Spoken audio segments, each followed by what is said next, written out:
We're here because free speech is under attack. We're here because people are being convinced that socialism works. We're here because people are being judged guilty until proven innocent.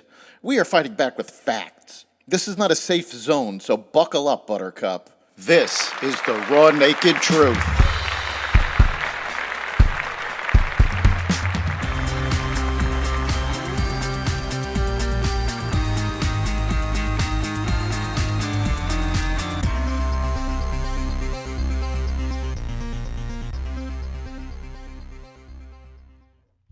GDP slows, debt ceiling increase passes the House, and more.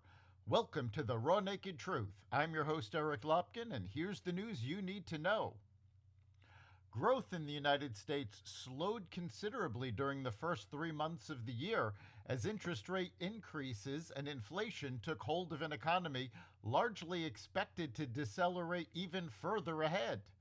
GDP rose at a 1.1% annualized pace in the first quarter.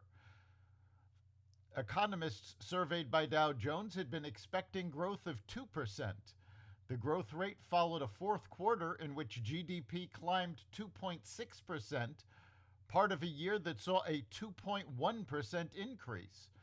The report from the Commerce Department also showed that personal consumption expenditures price index, an inflation measure that the Federal Reserve follows closely, increased 4.2%, ahead of the 3.7% estimate.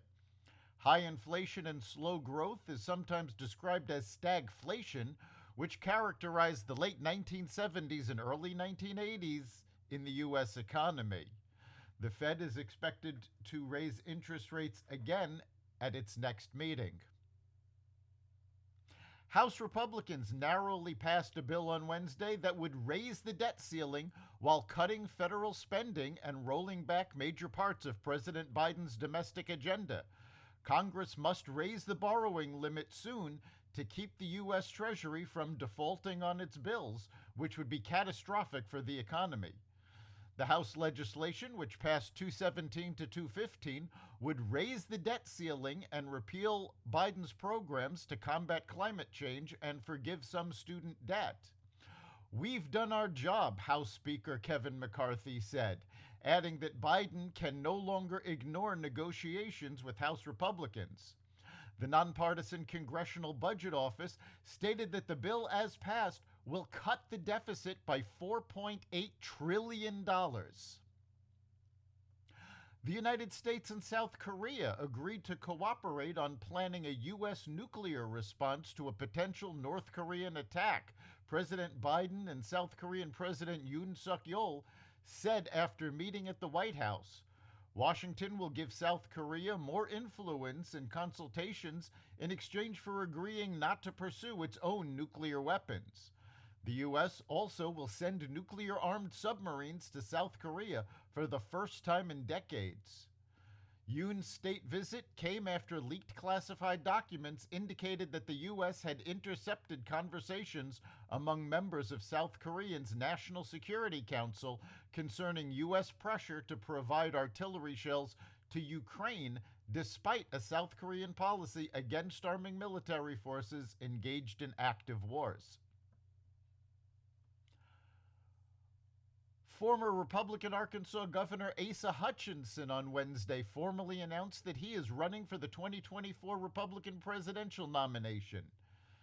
"In this campaign for president, I stand alone in terms of my experience, record, and leadership," Hutchinson said in prepared remarks shared with Fox News Digital. "From Congress to DEA to Homeland Security, I have served our country in times of crisis. As governor of Arkansas, we cut taxes and created record surpluses," Hutchinson said at a lunch event in his hometown of Bentonville, Arkansas. That his mettle has been tested, Hutchinson said. His record shows he's a consistent conservative. Hutchinson, who left office in January due to term limits, joins a growing field dominated by former President Donald Trump.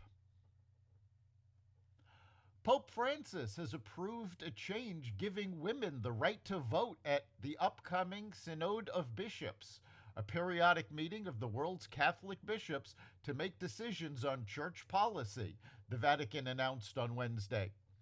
The historic move reflects Francis's hopes to give women greater decision-making responsibilities and lay people more say in the life of the Catholic Church, according to NPR.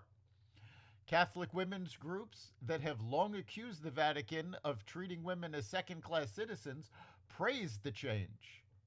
This is a significant crack in the stained glass ceiling and the result of sustained advocacy, activism, and the witness of Catholic women's groups demanding the right to vote, said Kate McKelvey of the Women's Ordination Conference, which advocates letting women become Catholic priests. Britain's antitrust regulator said it was blocking Microsoft's purchase of Activision Blizzard, saying the deal would lead to reduced innovation and less choice for UK gamers over the years to come. Microsoft already has 60% to 70% share in cloud gaming globally, and the $69 billion acquisition would have made it even stronger, according to the UK Competition and Markets Authority. Antitrust regulators in other countries also are trying to disrupt what would be one of the tech industry's biggest deals. The Federal Trade Commission in the U.S. filed a lawsuit in December seeking to thwart Microsoft's takeover of the game maker. A hearing in that case is scheduled for August. That's the Raw Naked Truth. You can catch every episode of The Raw Naked Truth at xvadio.com/podcasts, the Apple Podcasts app, Google Podcasts, Spotify, iHeartRadio, Stitcher, Amazon Music, Audible, and other platforms that respect freedom of speech. We'll see you next time.